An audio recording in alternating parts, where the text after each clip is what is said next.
Hello बच्चों, कैसे हैं आप सभी। इन प्रीवियस लेक्चर हम अपना सेकंड चैप्टर कंप्लीट कर चुके हैं। उसके बेस पे हमने बहुत सारे न्यूमेरिकल प्रैक्टिस भी की है एंड आई होप आपने भी कुछ न्यूमेरिकल प्रैक्टिस की होगी और आपको वो समझ में आ चुके होंगे। आज हम शुरू करने वाले हैं हमारा third chapter, that is gravitation. इसके अंदर हम क्या पढ़ने वाले हैं, पहले हम उस पर बात करेंगे, ओवरऑल एक तरह का आउटलुक लेंगे, देन हम अपने चैप्टर की शुरुआत करते हैं। ओके बच्चों, जैसा कि आपको याद होगा जब हमने फोर्स वाला चैप्टर पढ़ा था तो हमने पता किया था कि हमारे पास दो टाइप के फोर्स थे, एक फील्ड फोर्स और एक आपका कॉन्टैक्ट फोर्स, है ना। तो जो फील्ड फोर्स है ना, उसी का एक टाइप है ग्रेविटेशनल फोर्स। आज हम उसी की बात करने वाले हैं। किसकी? ग्रेविटेशनल फोर्स की। एक तरह का फील्ड फोर्स है। हम बात करेंगे कि वो कैसे जनरेट होता है, उसके आने के पीछे का रीज़न क्या है, उसके बेस पे मेरे पास कौन कौन सी चीज़ें वर्क करती हैं, है ना। अगर वो नहीं होता तो क्या होता, ऐसी बहुत सारी बातें करने वाले हैं आज हम। ओके, चलिए शुरू करते हैं हमारा चैप्टर। वैसे चैप्टर की शुरुआत में एक छोटी सी कहानी है कि इसकी शुरुआत कहाँ से हुई, किसने बताया, है ना। थोड़ी सी कहानी सुनते हैं। जैसे कि आपने एक नाम सुना होगा, एक साइंटिस्ट थे न्यूटन, है ना। नाम सुना है ना उनका, बहुत फेमस साइंटिस्ट थे ये। उन्हीं ने बताया इसके बारे में। कैसे बताया? उन्होंने वो काम किया जो हम नहीं करते, इसलिए तो वो साइंटिस्ट थे। एक्चुअल में एक छोटी कहानी बताई जाती है इसके पीछे कि वो एक दिन एक पेड़ के नीचे बैठे हुए थे और वो पेड़ किसका था? सेब का, है ना। तो वो उसके नीचे बैठे हुए थे और अचानक से सेब आता है और उनके सिर पे गिरता है ना। फिर उन्होंने क्या किया जो हम नहीं करते। हम क्या करते? हम सेब उठाते और खा लेते। उन्होंने ये नहीं किया। एक्चुअल में साइंटिस्ट नाम की जो चीज़ होते हैं, प्राणी होते हैं ना, वो हर चीज़ में कुछ ना कुछ खगालते रहते हैं कि ऐसा क्यों हुआ। सिंपल सा सेब ही तो गिरा था, अगर सेब गिरा तो उठा के खा लेना चाहिए था जैसा हम करते, बट नहीं, मानने वाला नहीं था, साइंटिस्ट था ना वो तो। खैर, तो उन्होंने क्या किया, उन्होंने सोचना चालू कर दिया कि एक्चुअल में सेब गिरा तो वो नीचे ही क्यों गिरा। क्या हम सोच पाते कभी? एक्चुअल में अब हम सब कुछ सोच सकते हैं कि हाँ, ये नीचे गिरता है तो ग्रेविटी होती है, जो भी सारी राम कहानी है वो हम कर लेते हैं। बट कब? जब उन्होंने हमें बता दिया इसलिए। बट पहली बार उन्होंने ही सोचा, और जो हम पहली बार इनिशिएट करते हैं तो उसकी बात ही अलग होती है, इसलिए वो साइंटिस्ट कहलाए जाते हैं, है ना। तो उन्होंने क्या किया, जब सेब गिरा तो उन्होंने सेब उठा के खाने के अलावा सोचना चालू कर दिया कि सेब एक्चुअल में नीचे ही क्यों गिरा, है ना। ऐसा क्या हुआ कि इसे देखो, अगर नीचे की तरफ गिरा, वो टंगा हुआ था, उसे किसी ने खींचा होगा तभी तो डाउनवर्ड आया होगा। उसने देखा कि ऐसा कौन सा फोर्स है। अब देखो, खींचा मतलब पुल, हमें पता है कि जब भी फोर्स लगता है तो पुश और पुल की फॉर्म में लगता है। तो उसने सोचा कि कोई ना कोई फोर्स है जो इस सेब को खींच रहा था और नीचे की तरफ लेके आ रहा था, और इट मीन्स कौन है ऐसा व्यक्ति जो मेरे पास फोर्स लगा रहा है इस सेब के ऊपर। इसी बात पे उन्होंने सोचना चालू किया और यहीं से शुरुआत हो गई किसकी? ग्रेविटेशनल फोर्स की। अगर वो उन्होंने सेब खा लिया होता तो हमें इतनी बड़ी फिजिक्स नहीं पढ़नी पड़ती, क्योंकि ग्रेविटेशनल फोर्स एक बहुत ही ज़्यादा इंपॉर्टेंट फोर्स है। इसके आने के बाद हमें बहुत सारे जो प्रकृति के राज थे वो पता चले कि ये सब ऐसा क्यों होता है। एक्चुअल में क्या है, जब हम फिजिक्स पढ़ते हैं वो क्या है, जो मेरे पास नेचर में फिनोमिनाज हो रहे हैं ना, उनके पीछे की साइंस जानने के लिए पढ़ते हैं। कि फिजिकल साइंस मेरे पास जो भी है वो हम पता करते हैं कि जो चीज़ हो रही है उसके पीछे की साइंस क्या है। हो तो रही थी, साइंस नहीं थी तब भी हो रही थी, साइंस आगे आ चुकी है, साइंस तब भी हो रही है। बट अब साइंस क्या करती है, एक एक करके सारी चीज़ों के आपके लॉजिक पता करती है कि इसके पीछे की साइंस क्या है, ऐसा क्यों हो रहा है, हो तो रहा है ना। तो वही चीज़ है। तो उन्होंने क्या किया कि सोचना चालू किया और वहीं से शुरुआत हो गई हमारे पास ग्रेविटेशनल फोर्स की, और वहाँ से उन्होंने खोज करी ग्रेविटेशनल फोर्स की।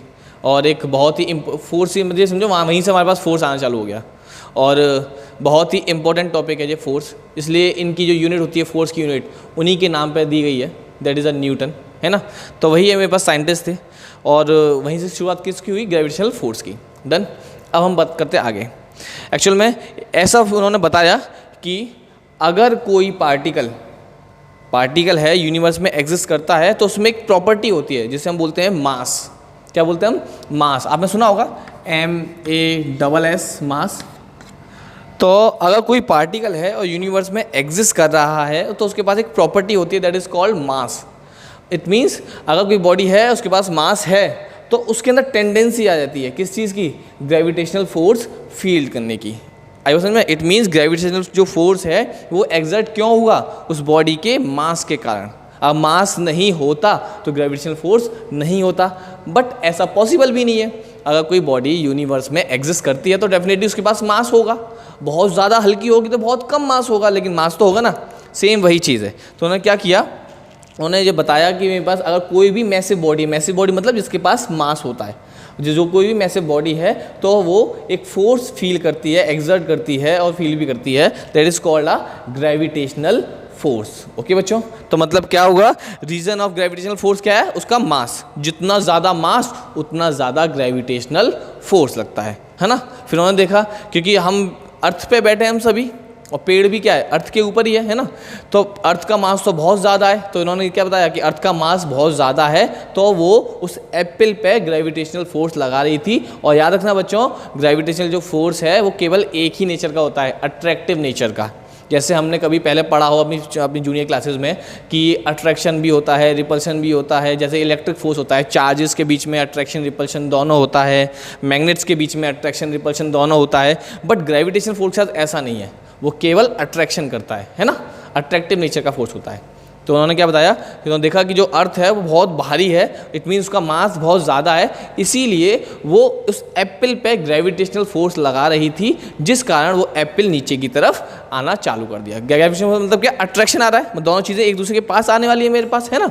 तो क्या हुआ, एप्पल तो बहुत हल्का था और अर्थ बहुत भारी थी, तो अर्थ का फोर्स बहुत ज़्यादा था और उसने एप्पल पे फोर्स लगाना चालू किया और एप्पल डाउनवर्ड नीचे आना चालू हो गया। डन बच्चों, इसी को हमने क्या बोल दिया, ग्रेविटेशनल फोर्स। ओके, मतलब क्या हुआ कि अगर कोई भी बॉडी है जिसके पास मास है तो वो ग्रेविटेशनल फोर्स एक्सर्ट करती है। ओके बच्चों, इसमें कोई डाउट आपको? चलिए, तो ये तो बात होगी ग्रेविटेशनल फोर्स की। ये कैसा फोर्स है, एक टाइप का फील्ड फोर्स है। मतलब कि क्या, कि ऐसे इस फोर्स को एक्सपीरियंस करने के लिए बॉडीज़ को आपस में कांटेक्ट में आने की कोई आवश्यकता नहीं होती। डन बच्चों, क्या होती है, कांटेक्ट में आने की कोई आवश्यकता नहीं होती। अब पता चला, जैसे ही पता चला कि मेरे पास फोर्स के बारे में, तो बहुत सारे मेरे पास राज खुले प्रकृति के। जैसे कि उन्होंने देखा बारिश होती है, उसका रीज़न भी क्या है, ग्रेविटेशनल फोर्स। इट मीन्स मेरे पास जो वाटर ड्रॉपलेट्स होती हैं, पानी की बूंदें, वो आपके एटमॉस्फेयर में सस्पेंडेड रहती हैं, मतलब टंगी रहती हैं।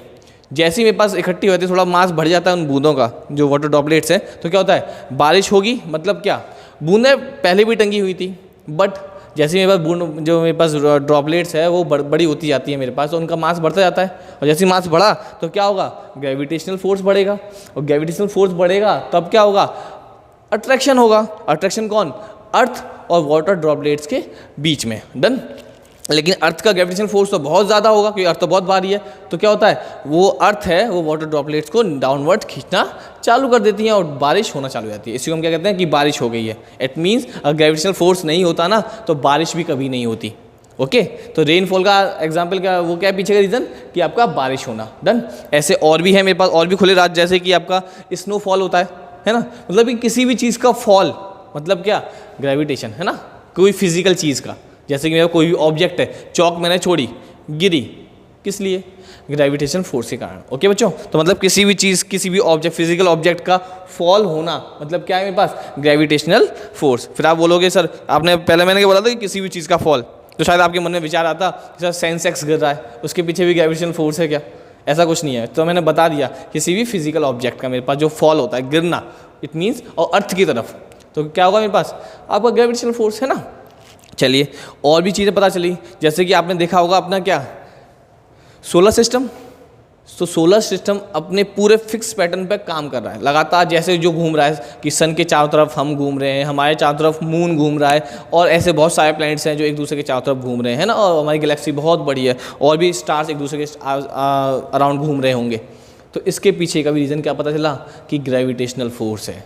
ओके बच्चों, मतलब क्या हुआ कि मेरे सोलर सिस्टम की स्टेबिलिटी का रीज़न भी क्या है, आपका ग्रेविटेशनल फोर्स। अगर ग्रेविटेशनल फोर्स नहीं होता तो मेरे पास सोलर सिस्टम स्टेबल नहीं होता, है ना। सब जैसे फिक्स पाथ में घूम रहे हैं, ऐसा कोई नहीं घूमता, है ना। चलिए, तो ये पता चला। और आपने बहुत बार देखा होगा कि बड़ी बड़ी लहरें जो आती ना समुद्र में, जैसे हम टाइड्स कहते हैं, उसके पीछे का भी क्या है reason, gravitational force. It means ऐसे बहुत सारे आपकी प्रकृति के फिनोमिनाज हैं, प्रकृति की होने वाली चीज़ें हैं, जिनके पीछे का रीज़न क्या है, ग्रेविटेशनल फोर्स। ये सब पता चला मुझे कब, देखो हो तो पहले भी रहा था, लेकिन जैसे ही इसके पीछे की साइंस पता चली कि इसके पीछे का रीज़न ग्रेविटेशनल फोर्स है, तब हमने इन सब के बारे में कमेंट करना चालू किया, और अब हमारे पास बहुत सारी जानकारी है ग्रेविटेशनल फोर्स के बारे में। ओके बच्चों, चलिए, ये तो हुई मेरे पास आउटलाइन की ग्रेविटेशनल फोर्स क्या है, इसके यूज़ क्या क्या है, इसकी इंपॉर्टेंस, इसे हम बोल सकते हैं इंपॉर्टेंस ऑफ ग्रेविटेशनल फोर्स। अगर मेरे पास ये सारी चीज़ों को जानकारी मिली है वो on the basis of gravitational force मिली है। अगर ग्रेविटेशनल फोर्स नहीं में होता तो मेरे पास इन सब की जानकारी नहीं मिलती। तो हम बोल सकते हैं that is the importance of gravitational force. Okay बच्चों, चलिए तो ये तो बात हो गई। देन न्यूटन ने इसके ऊपर अपना एक लॉ दिया, इसे हमने बोला लॉ ऑफ ग्रेविटेशनल। ओके बच्चों, अब हम इसकी बात करते हैं। तो जो पीछे के टॉपिक जो भी हमने जो भी सारी बात करी, इनमें से छोटे छोटे क्वेश्चंस मिल जाते हैं कि बताइए इंपॉर्टेंस ऑफ ग्रेविटेशन फोर्स, है ना, टाइड्स के होने का पीछे का रीज़न क्या है। तो ऐसे छोटे छोटे क्वेश्चंस मिल जाते हैं। तो आप इन जो भी मैंने बात करी है उसे जो भी इंपॉर्टेंट बात लगे आपको उसे आप मार्क कर लेना, कॉपी में नोट कर लेना। ओके चले, तो हम आते हैं डायरेक्टली अपने टॉपिक पे, that is law of gravitation, है ना। ये हम इसे बोल सकते हैं यूनिवर्सल लॉ ऑफ ग्रेविटेशन, क्योंकि अब जो मैं लॉ बताने वाला हूं आपको वो पूरे यूनिवर्स के लिए एप्लीकेबल है। ओके बच्चों, क्या है मेरे पास आपका कि यूनिवर्सल लॉ ऑफ ग्रेविटेशन, इसका नाम में ही यूनिवर्सल है, मतलब क्या, ये पूरे यूनिवर्स के लिए एप्लीकेबल है। पूरे यूनिवर्स की हर एक ऑब्जेक्ट जिसके पास मास है वो इस लॉ को फॉलो करता है। क्या है मेरे पास, हेडिंग डालेंगे इसमें,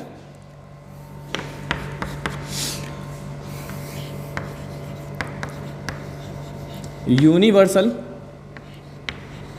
लॉ ऑफ ग्रेविटेशन। बच्चों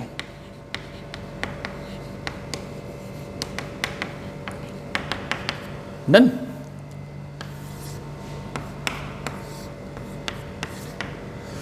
ये क्या है लॉ, ये हेडिंग डाल लीजिए आप, यूनिवर्सल लॉ ऑफ ग्रेविटेशन। जैसे कि पूरा यूनिवर्स इसे ओबे करेगा यदि उसके पास कोई भी ऑब्जेक्ट है जिसके पास मास होगा, भले ही बहुत छोटा मास हो, बहुत कम मास हो। ओके चलिए देखते हैं क्या होगा मेरे पास ग्रेविटेशन लॉ।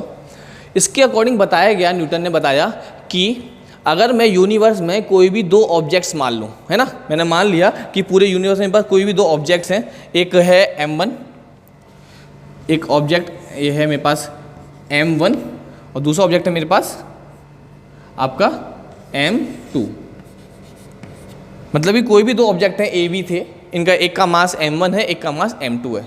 अगर मेरे पास यूनिवर्स में कोई दो ऑब्जेक्ट्स एग्जिस्ट करते हैं किसी पर्टिकुलर डिस्टेंस में, इनके बीच की डिस्टेंस मैंने मान ली है कि डिस्टेंस क्या है बीच की, इनकी r। डन बच्चों, दो ऑब्जेक्ट हैं किसी पर्टिकुलर डिस्टेंस r पे रखे हुए हैं, तब उसने बताया कि यदि यूनिवर्स में कोई भी दो ऑब्जेक्ट किसी पर्टिकुलर डिस्टेंस पे रखे होंगे, तो देखो ये भी मास है, इसके पास मास है और इसके पास भी मास है, दोनों मैसिव बॉडी है, तो दोनों क्या करेंगे, दोनों के पास अपना अपना ग्रेविटेशनल फोर्स होगा, है ना। और ग्रेविटेशनल फोर्स का नेचर कैसा होता है, अट्रैक्ट करने का। कैसा, अट्रैक्ट करने का। तो क्या होगा, ये m1 मास m2 को अपनी तरफ खींचेगा, है ना, और m2 मास m1 को अपनी तरफ खींचेगा। डन, दोनों में क्या आ जाएगा, अट्रैक्शन फोर्स लगेगा। ओके चलिए, तो उसने पूछा, उसने बताया कि बस जो इन दोनों मासेस के बीच में अट्रैक्शन फोर्स लग रहा है उसके ऊपर कमेंट किया उसने बोला कि इनके बीच में अगर F फोर्स लग रहा है, क्या लग रहा है मेरे पास, F। मैंने बोल लिया कि F फोर्स लग रहा है इन दोनों के बीच में। ओके, तो ये फोर्स है F, वो डायरेक्टली प्रोपोर्शनल होगा इन दोनों ऑब्जेक्ट्स के मास के मल्टीप्लिकेशन के, मतलब कि m1 इंटू m2। ओके बच्चों, तो जो मेरे पास इन दोनों के बीच में लगने वाला फोर्स है वो डायरेक्टली प्रोपोर्शनल होगा इन दोनों मासेस के मल्टीप्लिकेशन के, प्रोडक्ट के। ओके, और इन्वर्सली प्रोपोर्शनल होगा इन दोनों की बीच की डिस्टेंस के स्क्वायर के। क्या बच्चों, कि इन्वर्सली प्रोपोर्शनल होगा इन दोनों ऑब्जेक्ट्स के बीच की डिस्टेंस के स्क्वायर के। डन, ये बताया मेरे पास न्यूटन ने। मतलब क्या, अगर मास बढ़ता जाएगा तो मेरे पास फोर्स बढ़ता जाएगा, बट अगर डिस्टेंस बढ़ती जाएगी तो मेरा फोर्स कैसा होता जाएगा, कम होता जाएगा। मतलब कि अगर मैं इनके बीच की डिस्टेंस बढ़ाते जाऊंगा तो फोर्स की वैल्यू कम होती जाएगी, अगर मैं मास बढ़ाता जाऊंगा तो फोर्स की वैल्यू ज़्यादा हो जाएगी। डन बच्चों, इसीलिए वैसे बता दूं आपको, जो ग्रेविटेशनल फोर्स है वो एक बहुत ही वीक फोर्स है मेरे पास, है ना। जैसे मेरे पास नेचर में बहुत सारे फोर्स होते हैं, जैसे कि आपका इलेक्ट्रोस्टैटिक फोर्स होता है ना, आपका स्ट्रॉन्ग न्यूक्लियर फोर्स होता है। सबसे ज़्यादा हैवी जो फोर्स है वो कौन सा है, स्ट्रॉन्ग न्यूक्लियर फोर्स। देन उससे कम हमारे पास इलेक्ट्रोस्टैटिक फोर्स, और उससे कम बात करेंगे तो मेरे पास ग्रेविटेशनल फोर्स, है ना। और उससे बात करेंगे तो और भी फोर्स मेरे पास, जैसे वंडरवॉल फोर्स होता है ना।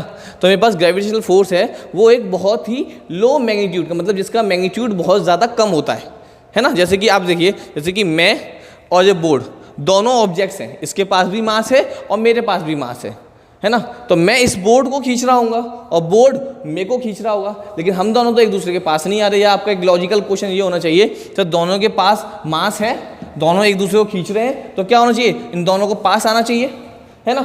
बट एक्चुअल में हमने दो ऑब्जेक्ट कंसीडर किए हैं अभी, बट यूनिवर्स में बहुत सारे ऑब्जेक्ट्स हैं। जैसे कि मैं भी एक मास, ये बोर्ड भी एक मास, यहाँ चेयर रखी है वो भी मास, बहुत सारी टेबल्स रखी हैं वो भी मास, तो सब एक दूसरे को खींच रहे हैं। इट मीन्स क्या हुआ, एक तो पहला रीज़न क्या है कि जो खींच रहे हैं जिस फोर्स से, वो फोर्स कैसा है, बहुत ही वीक है ना, वो फोर्स कैसा है, बहुत ही वीक है। और हमारे पास अपना मस्कुलर फोर्स है, अर्थ का ग्रेविटेशनल फोर्स है ना, और बाकी ऑब्जेक्ट जो मुझे खींच रहे हैं वो भी तो फोर्स लगा है। जैसे कि मेरे को टेबल ने अपनी तरफ खींचा और बोर्ड मेरे को अपनी तरफ खींच रहा है ना, मेरी बोर्ड से डिस्टेंस बहुत कम है और टेबल से डिस्टेंस बहुत ज़्यादा है। ओके, तो मतलब क्या, रिजल्टेंट जो फोर्स आता है या तो वो नेट फोर्स 0 हो जाता है या फिर मेरे पास बहुत ही ज़्यादा कम मैग्नीट्यूड का आता है। अभी हम देखेंगे कितने कम मैग्नीट्यूड का आता है। अभी आप एग्जाम्पल आपको आइडिया मिल जाएगा, जैसे मैं इसे सॉल्व करूँगा तो आपको पता चलेगा कितने कम मैग्नीट्यूड का फोर्स होता है वो, है ना।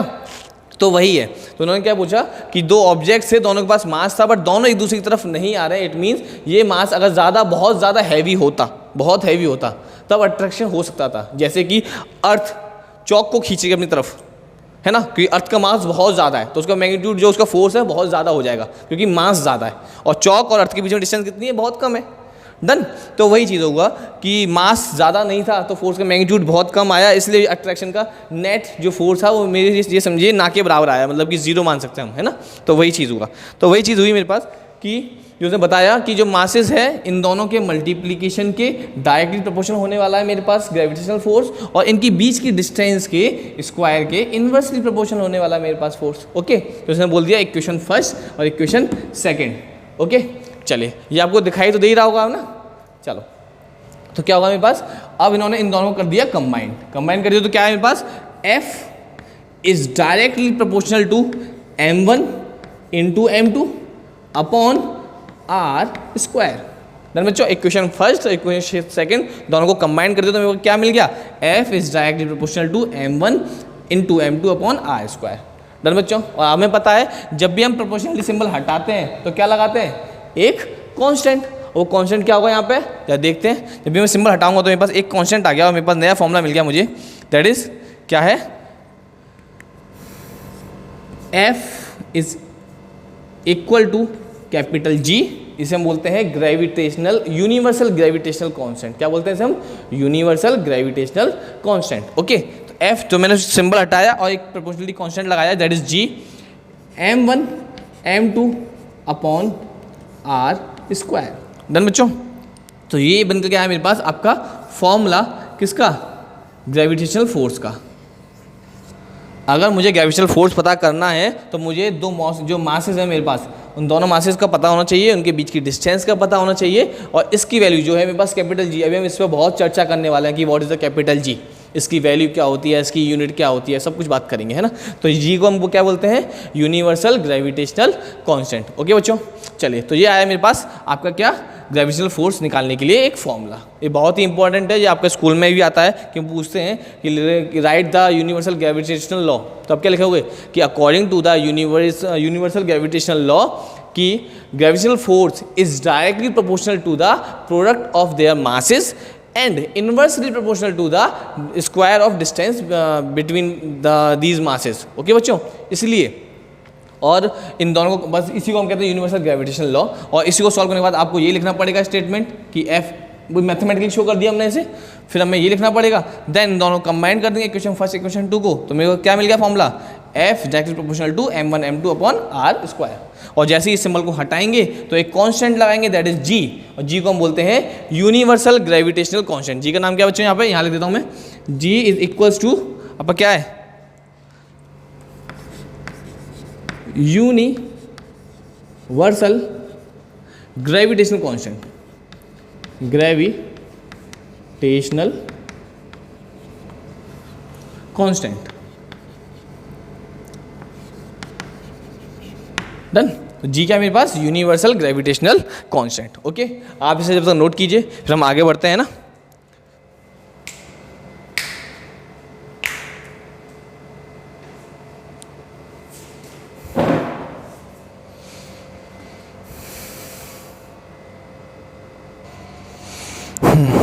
नोट कर लिया बच्चों आपने, चलिए देखते हैं। एक्चुअल में ये चीज़ समझ में आपको आ चुकी होगी, एक बार रिवाइज करना ऑटोमेटिकली आ जाएगी। और याद रखना बच्चों, ये एक बहुत ही ज़्यादा इंपॉर्टेंट लॉ है ना, और ये आपको डेफिनेटली स्कूल में आएगा ही आएगा। इसके बेस से भी बहुत सारे क्वेश्चंस आने वाले हैं, हम उनकी भी प्रैक्टिस करेंगे। अभी आप केवल इस पर ध्यान दीजिए कि क्या है यूनिवर्सल ग्रेविटेशनल लॉ या universal law of gravitation. Okay बच्चों, तो अब एक और दोबारा रिवाइज करते हैं, देन फिर मैं इसे रफ कर दूंगा। तो according to the universal law of gravitation क्या है कि मेरे पास यूनिवर्स में कहीं भी दो ऑब्जेक्ट्स हैं, है ना, तो वो हमेशा एक दूसरे को अट्रैक्ट करते रहेंगे। और जो अट्रैक्शन फोर्स होगा उसका मैग्नीट्यूड क्या होगा, उसका मैग्नीट्यूड निकालना हो तो हम क्या बोलेंगे कि मैग्नीट्यूड ऑफ अट्रैक्शन फोर्स या gravitational force that is directly proportional to the product of mass and inversely proportional to the square of distance between that.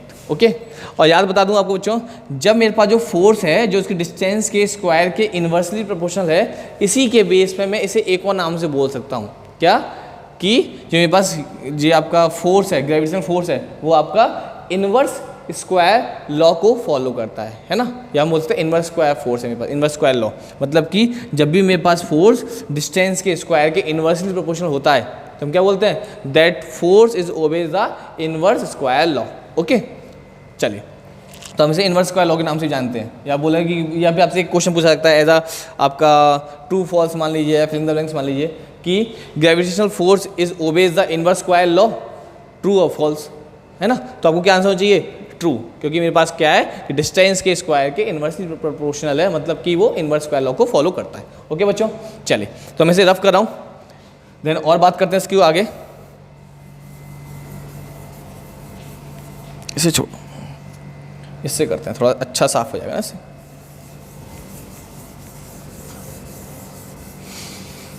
जब भी हमने देखा कि जो हमारे पास फोर्स निकला, फोर्स क्या निकला था मेरे पास, F is equal to G m1 m2 upon r square, done. अब बात करती है कि ये है मेरे पास ग्रेविटेशनल फोर्स, तो इसकी यूनिट पूछेंगे। तो मैं आपको पहले ही बताया है, फोर्स की अलग अलग शक्ल दिखाई देंगी आपको, फॉर्मूलेज अलग अलग दिखाई देंगे, बट जब जहाँ पे फोर्स आएगा, फोर्स मतलब क्या, जिसने फाइंड किया था फोर्स के बारे में बताया था, दैट इज न्यूटन। तो मेरे पास ऐसा ही यूनिट ऑफ फोर्स हमेशा क्या होने वाली है, न्यूटन होने वाली। क्या होने वाली बच्चों, न्यूटन। तो हम बोलेंगे इसकी यूनिट क्या होने वाली है मेरे पास, फोर्स की unit of force is Newton, done. भले देखो वो शक्ल अलग दिखाई दे रही है, पहले हमने पढ़ा था कि F is equals to ma, इसकी यूनिट हमें बताई थी न्यूटन, है ना। यहाँ पे क्या था, that is product of mass and acceleration. Okay, ऐसे यहाँ पे मैंने बताया ये फोर्स है, तो अंदर इस तरफ कुछ भी लिखा हो मेरे पास फॉर्मूले में, अगर मेरे पास ये फोर्स है तो मतलब क्या होगा, इसकी यूनिट आने वाली है, ऐसा यूनिट न्यूटन आने वाली है। ओके बच्चों, तो हम लिखेंगे यूनिट क्या इसकी आपकी, न्यूटन बच्चों, डन। तो unit of force, unit of gravitational force is also a Newton, done. चलिए, ये बात हुई। अब बात करते हैं हमारे पास उसकी, किसकी, कैपिटल जी की, जो कि बहुत ही ज़्यादा इंपॉर्टेंट है और उस पर छोटे मोटे क्वेश्चंस हमारे पास आते रहते हैं। That is the capital G. ये क्या है, मैंने बताया था कि ये एक आपका कांस्टेंट है। जब मैंने प्रोपोर्शनलिटी सिंबल हटाया और एक कांस्टेंट लगाया, इसका मैंने नाम क्या बताया था आपको, यूनिवर्सल ग्रेविटेशनल कांस्टेंट। एक्चुअल में इस कांस्टेंट है तो उसकी वैल्यू भी होती है मेरे पास, तो हम लिखेंगे वैल्यू ऑफ जी के बारे में लिखते हैं। हम इनका जी की वैल्यू क्या होती है मेरे पास, वैल्यू लिखते हैं पहले हम, वैल्यू ऑफ जी होती है मेरे पास 6.67 into 10 to the power -11। Okay, value क्या होती है मेरे पास 6.67 into 10 to the power -11, that is the value of capital G. Okay बच्चों, अभी हमने शायद प्रीवियस क्लास में हमने पढ़ा था, जब हमने मोशन अंडर ग्रेविटी वाले सवाल किए थे, वहाँ पे स्मॉल जी आया था ना, वो जी और ये जी अलग अलग है बच्चों, उन दोनों को कंबाइंड मत कर देना, वो था ग्रेविटेशनल एक्सीलरेशन, ये है मेरे पास ग्रेविटेशनल कांस्टेंट। ओके, तो मेरे पास जो स्मॉल जी है ना, ये स्मॉल जी और ये आपका कैपिटल जी, दोनों बराबर नहीं है, अलग अलग चीज़ है। अभी हम इस पर भी चर्चा करेंगे कि इन दोनों में क्या क्या डिफरेंस है, डन बच्चों। चलिए, तो मेरे पास जो कैपिटल जी है इसकी वैल्यू क्या होती है मेरे पास 6.67 इंटू 10 टू पावर -11, डन। अब हम बात करते हैं इसकी यूनिट की। मैंने अभी तक इसकी यूनिट नहीं लिखी है और विदाउट यूनिट मेरे पास इसका कोई स्पेसिफिकेशन ही नहीं है, तो मैं इसकी यूनिट भी लिखने वाला हूँ। अब लिखेंगे हम इसकी यूनिट क्या होती है, डन। ऐसे छोटे क्वेश्चन आ जाते हैं कि वैल्यू ऑफ कैपिटल जी बताओ, यूनिट ऑफ कैपिटल जी बताओ, ऐसी बहुत सारी चीज़ें आ जाती है मेरे पास, है ना।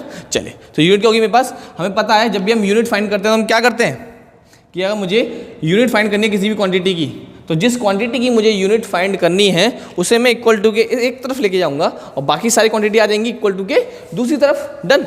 चलिए, तो यूनिट क्या होगी मेरे पास, फॉर्मूला क्या था, जी m1, अभी हम यूनिट फाइंड करें बच्चों यहाँ पे ना, सेपरेटली यूनिट फाइंड करते हैं हम ना, m2 अपॉन r स्क्वायर। मुझे जी की यूनिट चाहिए तो मैं क्या करूँगा, जी को अकेला छोड़ूंगा, बाकी सबको लेके आऊँगा इस तरफ। तो F into R square upon equal to इस तरफ जाएगा तो डिवाइड बन जाएगा मल्टीप्लाई में, और मल्टीप्लाई बन जाएगा डिवाइड में, m1 into m2। Done. Okay, अब सबकी सेपरेट सेपरेट यूनिट लिखते हैं हम। फोर्स है, फोर्स की यूनिट क्या होती है मेरे पास, न्यूटन। डन।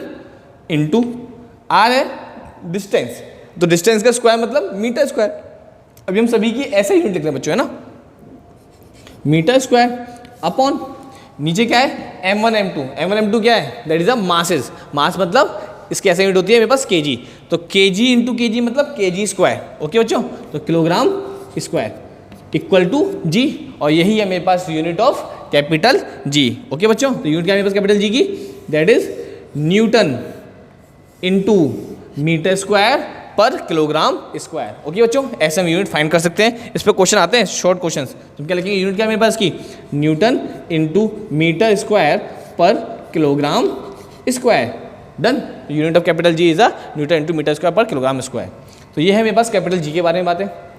और जैसे कि मेरे पास कैपिटल जी का नाम क्या है, यूनिवर्सल ग्रेविटेशनल कांस्टेंट, मतलब कि पूरे यूनिवर्स में इसकी वैल्यू क्या रहती है, कांस्टेंट रहती है। अभी हम कैपिटल जी और स्मॉल जी में जब डिफरेंस करेंगे तब इस पॉइंट को हम याद रखेंगे, क्या कि जैसे कि इसका नाम है यूनिवर्सल ग्रेविटेशनल कांस्टेंट, तो अकॉर्डिंग दिस कि मेरे पास इस कैपिटल जी की जो वैल्यू है पूरे यूनिवर्स में सेम रहती है। क्या रहती है, 6.67 इंटू 10⁻11, और वो कभी भी चेंज नहीं होती। फिर मैं कुछ भी चेंजेस ले आऊँ, क्लाइमेट चेंज कर दूँ, पोजीशन चेंज कर दूँ, कभी भी कुछ भी चेंज नहीं आता इस वैल्यू में।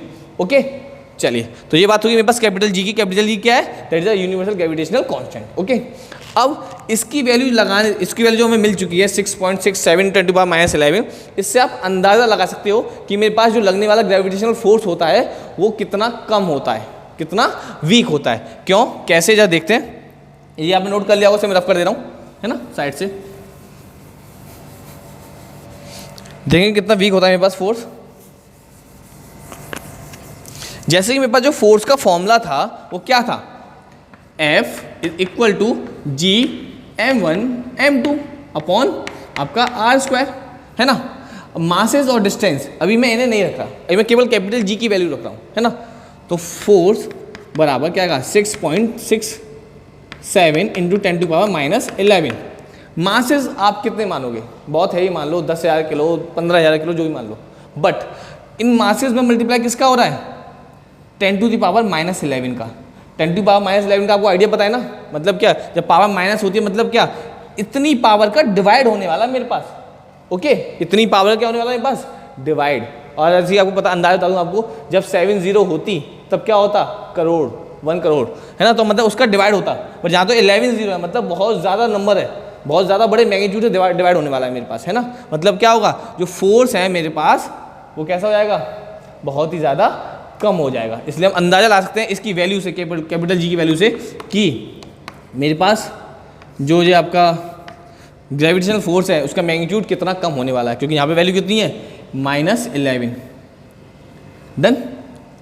अभी एक और चीज़ मैं आपको थोड़ी सी बताता हूँ जो अभी आपके सिलेबस में नहीं है, वो क्लास 10th में आने वाली है। बस एक आइडिया के लिए कि मैंने बोला था कि मेरे पास इलेक्ट्रोस्टैटिक फोर्स, मतलब कि जो चार्जेस के बीच में फोर्स लगता है वो बहुत ज़्यादा होता है ना, मतलब कि वो इस फोर्स से तो बहुत हैवी होता है।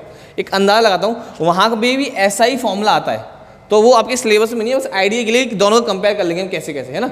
जैसे कि अगर मैं चार्जेस के बीच में, ये था मेरे पास आपका जो फोर्स था, ये था मेरे पास मास के बीच में, दो मेरे पास ऑब्जेक्ट रखे हुए हैं, इनका मास कुछ होगा, इसलिए मेरे पास ग्रेविटेशनल फोर्स फील हो रहा है ना। उसके फोर्स का फॉर्मूला था, अगर मेरे पास दो चार्जेस होंगे, मतलब कि एक पॉजिटिव चार्ज और एक नेगेटिव चार्ज, उनके पीछे फोर्स लगा फॉर्मूला पूछूंगा तो वो भी सेम ऐसा ही होता है, कुछ सिमिलर ऐसा ही होता है। वो क्या होता है मेरे पास फॉर्मूला, यहाँ देखेंगे नीचे फॉर्मूला होता है मेरे पास, वो आपका F is equal to K Q1 Q2 upon R square. बच्चों डन। यहाँ पे मेरे पास मास का मल्टीप्लाई था, यहाँ चार्ज का मल्टीप्लाई हो जाएगा। जैसे कि इसमें भी नीचे R स्क्वायर है, यहाँ भी मेरे पास R स्क्वायर है, और आपको पता है जब इनवर्स में R स्क्वायर होता है तो हम क्या बोलते हैं कि this force is also follows the inverse square law. Okay बच्चों, चले, तो मतलब क्या हुआ, जैसे यहाँ पे कैपिटल G है ना, that is the universal gravitational constant, यहाँ पे ये K है, इसे हम बोलते हैं इलेक्ट्रोस्टैटिक कांस्टेंट। इसकी वैल्यू क्या होती है बताऊँ मैं आपको, तो वैल्यू ऑफ K होती है मेरे पास, आइडिया बता रहा हूँ, ये भी आपके सिलेबस में नहीं है। वैल्यू ऑफ K होती है मेरे पास 9 × 10⁻9 बच्चों, 9 इंटू 10 टू पावर 9। अब देखिए यहाँ पे कैपिटल जी की वैल्यू कितनी है मेरे पास, आपकी 10 टू पावर -11। डन। यहाँ कितनी है 10 टू पावर 9। डन। मतलब क्या हुआ, -11 और 9 में से कौन बड़ा है, 9 बड़ा नहीं, बहुत ही ज़्यादा बड़ा है। इट मीन्स इसका मल्टीप्लाई हो रहा है इसके अंदर, मतलब क्या होगा, मेरे पास फोर्स बहुत ज़्यादा इंक्रीज हो गया कंपेयर टू इसके। डन। इसीलिए हम बोल सकते हैं कि जो इलेक्ट्रोस्टैटिक फोर्स होता है वो बहुत ज़्यादा हैवी होता है कंपेयर टू ग्रेविटेशनल फोर्स के। डन बच्चों। चलिए, तो मेरे पास इसमें -11 का मल्टीप्लाई हो रहा है, इस मीन्स हम बोल सकते हैं the magnitude of gravitational force is too low, बहुत कम होता है मेरे पास। डन। चलिए नोट कर लीजिए इसे, है ना। देन आगे बात करते हैं। ये बात समझ में आई ना बच्चों, कैपिटल जी की बात। कैपिटल जी क्या है, उसकी वैल्यू भी है मेरे पास, उसकी यूनिट भी है। तो और याद रखना बच्चों, जब भी आप वैल्यू लिखो तो यूनिट के साथ लिखना। यहाँ मैंने लिखी नहीं थी यूनिट, समझाने के लिए अलग से लिखने के लिए, तो आप इसकी यूनिट भी इसके बगल में लिखना, न्यूटन इंटू मीटर स्क्वायर पर किलोग्राम स्क्वायर। डन बच्चों। चलिए आप इसे नोट कीजिए, मैं रफ करता हूँ ना।